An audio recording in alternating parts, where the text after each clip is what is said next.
আমার Zanskar valley solo bike ট্রিপের দ্বিতীয় পর্ব শুরু করতে চলেছি। সিমলা ম্যালে যখন পৌঁছেছি তখন বাজে ঘড়িতে 9:30। নীরজ এসছিল ঠিক 10টা নাগাদ। আমি ম্যাল থেকে আবার লিফট করে নিচে নামি এবং নীরজের জন্য ওয়েট করছিলাম। 5 মিনিটের মধ্যেই নীরজ চলে এসেছিল। তো ওর বাইকটা আমাকে দেয় আর ওর হেলমেটটাও দেয়। বাইক ভাড়ার টাকা এখনও ওকে দিইনি। আমি আমার ট্রিপ কমপ্লিট করে সিমলা পৌঁছে তারপরে ওকে টাকা দেব। নীরজের বাইকটা একটু সমস্যা ছিল। আমি রাস্তার ধারে একটা গ্যারাজ থেকে সামান্য কিছু কাজ করিয়ে নিয়েছিলাম। তো এখন আমি চলেছি সিমলা থেকে মানালির দিকে। সিমলা থেকে মাত্র এই 25-30 কিলোমিটার মতো এসছি। জায়গাটার নাম কি জানি না। আমার ঘড়ির কাঁটার একবার দেখিয়ে নি। দারুণ জায়গা। এখন বাজে 11:15। আমি সিমলা থেকে বেরিয়েছি আজকে ঠিক 10টার সময়। অ্যাকচুয়ালি আজকে খুব প্রবলেম হয়ে গেছিলো আমার। এতটা বেলা হওয়ার কথা ছিল না। চণ্ডীগড়ে যে এজেন্সির থেকে বাইক ভাড়া করেছিলাম, 1000 টাকা অ্যাডভান্সও দিয়েছিলাম প্রায় 4 মাস আগে। তো সে এখন বলছে টাইমে বাইক দিতে পারবে না। কিছু করার নেই, আমি তো ওয়েট করতে পারবো না। সে বলছে 8টা-9টা বেজে যাবে বাইক দিতে দিতে। তো আমি আর দাঁড়িয়ে না থেকে চণ্ডীগড় থেকে সিমলা চলে এসেছি।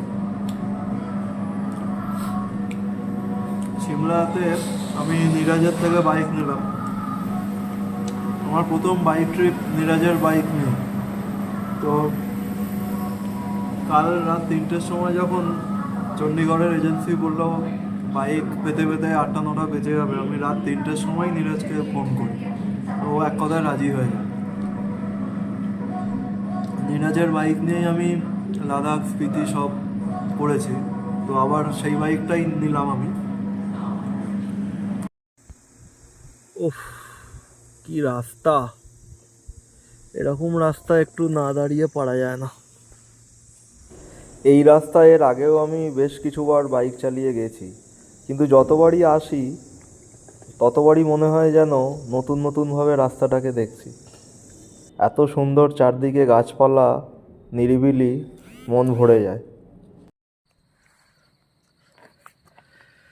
ওফ, এই জায়গাটায় না দাঁড়ালেই নয়, অসম্ভব সুন্দর লাগছে। এটা খুব সম্ভবত শতদ্রু নদী। নদীটা বাঁ দিক থেকে আসছে আর যাচ্ছে সোজা ওই দিকে। সুন্দর জায়গা। এই হচ্ছে আমার বাইক। একটানা 2 ঘন্টা চালালাম।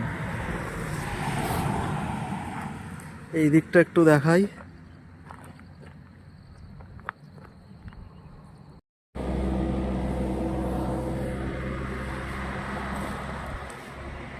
সিমলা পৌঁছাতে দেরি হয়েছিল বলে আমি সিমলা থেকে বাইকটা নিয়ে আর সেরকমভাবে দাঁড়াইনি, আর বাড়িতেও ফোন করা হয়নি। তো এখানে দাঁড়িয়ে দেখলাম প্রায় 5-6খানা মিস কল। বাবা মা ফোন করেছে অনেকবার, অন্বেষা ফোন করেছে, কিন্তু ধরতে পারিনি কারণ বাইক চালাচ্ছিলাম। আসলে হিমাচল প্রদেশের সৌন্দর্যে বিভোর হয়ে গিয়েছিলাম। অনেক দিন পর এখানে এসেছি তো। অনেক দিন মানে 2 বছর হলো। ওই দূরে একটা নৌকা দেখা যাচ্ছে। এখান থেকে মানালির ডিস্টেন্স 160 কিলোমিটার আর কুলুর ডিস্টেন্স 115। আমার আজকে টার্গেট আছে মানালিতে থাকবো। দেখা যাক কতটা যেতে পারি। আস্তে আস্তেই যাব, তবে রাস্তা খুব ভালো, একটু জোরে চালানো যেতে পারে।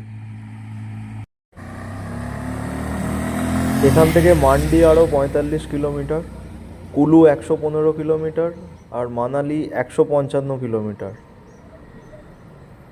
এখানে বোর্ডে দেখা যাচ্ছে। খুব দূরের কোনো গন্তব্যে পৌঁছতে গেলে বারে বারে থামলে চলে না, কিন্তু জায়গাগুলো এতটাই সুন্দর আমি বারবার থামতে বাধ্য হচ্ছিলাম। এই জায়গাটা সুন্দরনগর পৌঁছানোর কিছুটা আগে। নামও সুন্দরনগর, জায়গাটাও কি সুন্দর। এখানে অনেকগুলো হোটেল ধাবা আছে, জাস্ট আমি ফেলে এলাম। তো এখানটায় দাঁড়িয়ে লাঞ্চ করা যেতে পারে, খুব সুন্দর জায়গাটা। গাড়িগুলো প্রচণ্ড বেগে যাচ্ছে, রাস্তাও খুব ভালো করে দিয়েছে এখন। আবার দাঁড়িয়ে পড়তে হয়েছে। হিমাচল প্রদেশ এতটাই সুন্দর যে এখানে মাঝে মাঝেই দাঁড়িয়ে পড়তে ইচ্ছা করে। এটা সুন্দরনগর লেক। এখন বাজে ঘড়িতে 1:50। সুন্দরনগর পৌঁছে গেছি। খুব সুন্দর জায়গা, তবে একটু ভিড়ভাড়টা আছে, কনজেস্টেড, তবুও ভালো লাগে। এই রাস্তাটা দিয়ে যাব। এই যে জলের ধারাটা বয়ে যাচ্ছে, এটা কিন্তু আর্টিফিশিয়াল। এটার নাম হচ্ছে সুকেতি খাদ। এটা সুন্দরনগরের অন্যতম এক আকর্ষণ। এখন ঘড়িতে বাজে 1:55। সুন্দরনগরে আছি। এখান থেকে নাকি একটা রাস্তা বাইপাস হয়ে মানালি কুলু অব্দি, কুলুর কাছে ওঠে।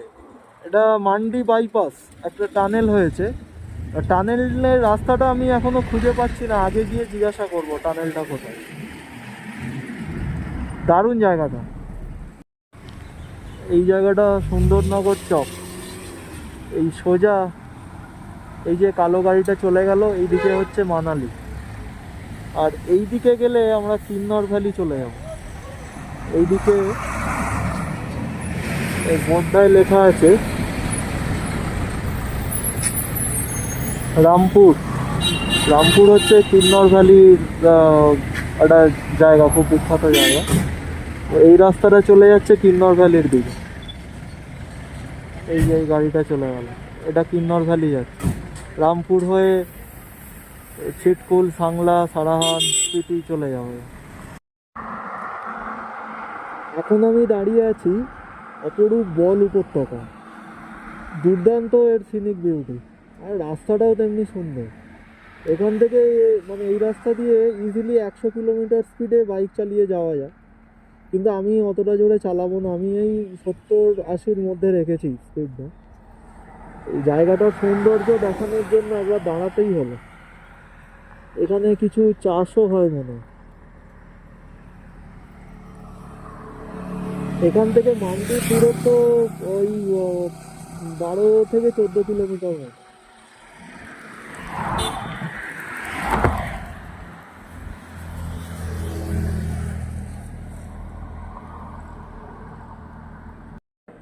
আমার বেশ খিদে পেয়েছে এখন। খাওয়ার জন্য কোথায় দাঁড়াবো সেটা অনেকক্ষণ ধরেই খুঁজে চলেছি, কিন্তু সেরকম মন মতো জায়গা পাচ্ছি না। তো এখানটায় দাঁড়িয়েছি মূলত এই সুন্দর জায়গাটাকে উপভোগ করব বলে। বল ভ্যালি হিমাচল প্রদেশের খুব সুন্দর একটা জায়গা, তবে এখানে সেরকম পর্যটকরা থামে না। গাড়িগুলো তো সব 100-120 কিলোমিটার স্পিডে বেরিয়ে যাচ্ছে প্রায়। তবে এত সুন্দর জায়গায় না থেমেও তো পারা যায় না। কি সুন্দর চাষের ক্ষেত, পাহাড়, আকাশ। একটা দারুণ রাস্তা তৈরি হয়েছে সুন্দরনগর থেকে মান্ডিকে বাইপাস করে কুলু যাওয়ার। কয়েকটা টানেলও তৈরি হয়েছে, তবে এই রাস্তাটা প্রবাবলি এখন বন্ধ আছে, তাই এটা দিয়ে না গিয়ে আমি মান্ডি হয়েই যাব। এখানে এখনও খোলেনি মনে হচ্ছে রাস্তাটা, তবে রাস্তাটা দারুণ রাস্তা। হয়তো আমি পেলাম না আনলাকিলি, আর কিছুদিন পরে এলে হয়তো এটা খোলা পেতাম। যাই হোক,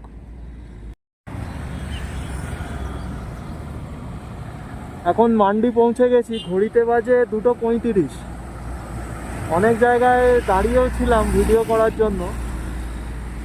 এটা মান্ডির গুরুদুয়ারা। বাইরে লেখা ছিল গুরু গোবিন্দ সাহিবজি। এখান থেকে মানালি এখনো 105 কিলোমিটার বোর্ডে লেখা দেখাচ্ছে। এই এখন যে জায়গাটায় দাঁড়িয়ে আছি ওই গুরুদুয়ারা থেকে জাস্ট কিছুটা এগিয়েই এখানে দুটো রাস্তা ভাগ হয়ে যাচ্ছে। এই যে বাইকটা যে বাঁদিকে চলে যাচ্ছে এই রাস্তাটা চলে যাচ্ছে ওই ধর্মশালা পাঠানকোট ওই দিকে, আর এই যে বাইকটা চলে গেল সোজা এটা চলে যাচ্ছে মানালির দিকে। আমি সোজাই যাব মানালির দিকে। এখন মান্ডি থেকে কিছুটা এগিয়ে একটা রেস্টুরেন্টে লাঞ্চ করার জন্য এসেছি। ধোসা নিয়েছি, মশলা ধোসা আর লস্যি। মশলা ধোসার দাম 180 আর লস্যির দাম 80 টাকা। রেস্টুরেন্টটা বেশ ভালো, অনেকেই দেখলাম খাচ্ছে এখানে। লোকেশনটাও খুব সুন্দর, একদম পাহাড়ের গায়ে। ধোসাটা একার পক্ষে খাওয়া একটু মুশকিল হবে, বেশ বড়। এই রেস্টুরেন্টটায় লাঞ্চ করলাম। এখন ঘড়িতে বাজে কটা বাজে, এখন ঘড়িতে বাজে 3:25। ধোসা আর লস্যি খেলাম। রেস্টুরেন্টের লোকেশনটা খুবই ভালো। এটা মান্ডি থেকে কুলুর দিকে যেতে পড়ে। এখন আমি রওনা দেবো মানালির দিকে। অনেকক্ষণ রেস্ট হয়ে গেছে, এবার একটানা অনেকক্ষণ চালাবো বাইক।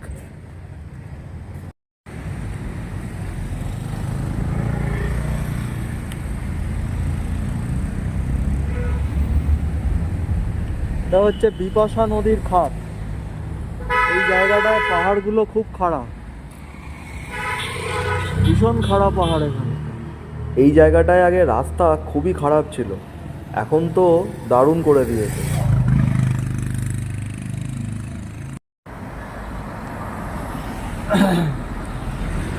এইখানে দারুণ টানেল তৈরির কাজ চলছে, অনেকটা হয়েই গেছে, ম্যাক্সিমামটাই হয়ে গেছে।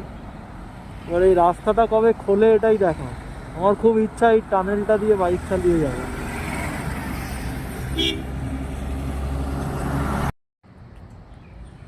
এইটা একটা দারুণ জায়গার সামনে এসে দাঁড়িয়েছি।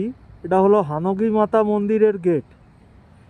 হানগি মাতা খুব জাগ্রত এই অঞ্চলের, বা হিমাচলেরও বলা যায়। এই রাস্তা দিয়ে যে সমস্ত গাড়ি যায় বেশিরভাগই মায়ের মন্দিরে পুজো দিয়ে যায়। এই যে দূরে সাদা মন্দিরটা, এটাই হলো হানগি মাতার মন্দির। আর এইটা হলো হানগি গ্রাম। এই হলো হানগি গ্রামের ব্রিজ। আগেই পাকা ব্রিজটা ছিল না, একটা কাঠের সাসপেনশন ব্রিজ ছিল, এখন পাকা ব্রিজ হয়ে গেছে। বিপাশা নদী বয়ে যাচ্ছে, দারুণ লোকেশন। এখানে দুটো টানেলের গেট হয়েছে, জানি না এটা কিসের, আগে গিয়ে দেখতে হবে। মেবি হয়তো টানেলের ভেতর দিয়ে এখন রাস্তা করে দিয়েছে, দারুণ হবে ব্যাপারটা। এই রাস্তায় এই প্রথম আমি এই টানেলের ভেতর দিয়ে যাচ্ছি। এই টানেলটা নতুন খুলেছে, হয়তো 1 বছর বা এই বছর, 1 বছর আগে বা এই বছরই খুলেছে। দারুণ দারুণ রাস্তাটা, দুর্দান্ত। এটা ঠিক হানগি মাতা মন্দিরের উল্টো দিকেই এই টানেলটা, মানে বিপাশা নদীর ওই পারে হানগি মাতার মন্দির, আর ঠিক তার উল্টো পারে এই টানেলটা, টানেল নাম্বার 11। দারুণ। এটা হলো টানেল নাম্বার 12। জাস্ট এইমাত্র টানেল নাম্বার 11 থেকে বেরোলাম।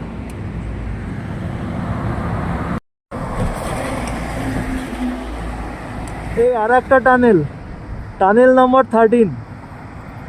ও আগের যে দুটো টানেল পেরিয়ে এলাম, টানেল 11 আর 12, দুর্দান্ত অভিজ্ঞতা। রাস্তা যা করে দিয়েছে, মানে আমাদের সমতলের কলকাতার হাইওয়ে রাস্তার থেকেও 1000 গুণা ভালো। দারুণ এক্সপিরিয়েন্স। পরপর 3খানা টানেল যে পেরিয়ে এলাম, অসাধারণ অভিজ্ঞতা। একে তো রাস্তা দুর্দান্ত, প্লাস অনেকটা রাস্তা সেভও হলো।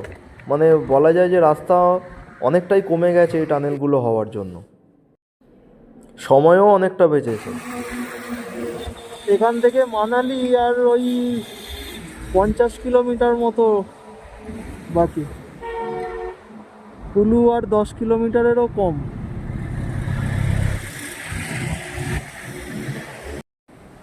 যত মানালির দিকে এগোনো যাবে তত দেখা যাবে বিপাশা নদী আরও অশান্ত হয়ে পড়েছে। এখানে বেশ বেগে প্রবাহিত হয় বিপাশা।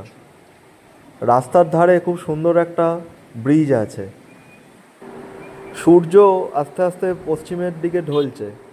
পাহাড়ের গায়ে রোদের তেজ অনেকটাই কম এখন। মাস 2-3 আগেই বিপাশা এই চত্বরে ভয়ঙ্কর তাণ্ডব চালিয়েছিল। রাস্তা বলে আর কিছু ছিল না। আমার আরও 1 মাস আগে এখানে আসার কথা ছিল, কিন্তু ওই দুর্যোগের জন্য আমাকে আবার নতুন করে প্ল্যান করতে হয়। টিকিট ক্যান্সেল করে আবার নতুন করে টিকিট কাটতে হয়। মানালি এখান থেকে আর হয়তো 15 কিলোমিটার হবে বড়জোর। এখানে কিছু দূর ছাড়া ছাড়াই রাস্তার ধারে বিশাল বিশাল বেলুন দেখতে পাওয়া যায়। এটা একটা ফান অ্যাক্টিভিটি পর্যটকদের জন্য বলা যায়।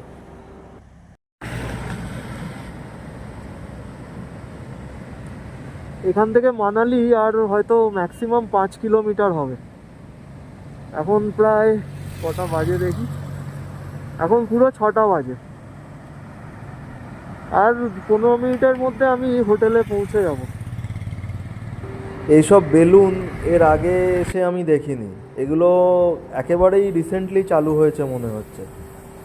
খুব খুব বেশি হলে 1 বছর আগে থেকে চালু হয়েছে। তবে দেখতে বেশ সুন্দর লাগে। এই বেলুনটা মনে হয় আর কিছুক্ষণের মধ্যেই উড়বে। তবে এটা পুরোটা আকাশে ওড়ে না, এটা দড়ি দিয়ে বাঁধা থাকে। পর্যটকরা একটা নির্দিষ্ট উচ্চতা অবধি উঠতে পারে, তারপরে সেখানেই স্টপ হয়ে যায়। আমি এখন মানালি পৌঁছে চলে যাব ওল্ড মানালি। ওল্ড মানালিতে একটা হোটেল আমি জানি একেবারে ক্লাব হাউসের পাশে। সেখানে আমি গিয়ে উঠবো এরকম প্ল্যান আছে। দেখি জায়গা পাই কি না। তবে ওই হোটেলটায় আমি অনেক কম খরচে থাকতে পারি। হোটেলে পৌঁছে গতকাল ঘুমিয়েই পড়েছিলাম একদম, বেশি ঘোরাঘুরি করিনি।